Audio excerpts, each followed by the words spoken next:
Cun minuto de rigoroso silencio, Pontevedra condenou a violencia machista e unha das súas manifestacións máis cruéis, a violencia vicaria, a que se exerce contra os menores para facer dano ás súas nais. Para denunciar o que xa é intolerable, a indignación non ten límites, as mulleres estamos fartas do patriarcado, fartas do machismo e estamos fartas de que nos asasinen as nós e as nosas fillas e aos nosos fillos. Representantes da Deputación de Pontevedra e do Concello secundaron a convocatoria da Federación Española de Municipios e Provincias, un chamado en sinal de repulsa polo asasinato das nenas de Tenerife, Anna e Olivia, a mans do seu pai. Estamos no século XXI, estamos en Marte, e que sigan pasando estas cousas non é asumible. Si fora por calqueira outro motivo, estaba España levantada en pé. Co minuto de silencio tamén se recordou os 41 nenos e nenas asasinados dende 2013 pola violencia machista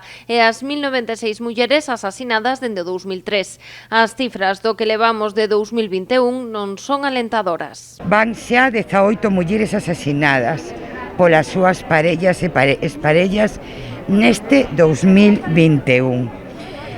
3 menores asasinadas, Olivia e Anna, as nenas de Tenerife, e un neno de 7 anos asasinado en Baleares polo seu pai, que tamén matou a súa nai. Silva pediu tamén ás formacións políticas que non sexan cómplices de partidos como Vox, que negan as violencias machista e vicaria. Non vale decir que denunciamos, que nos sentimos compelidos a loitar contra a violencia machista e logo estar ao lado de quen a nega.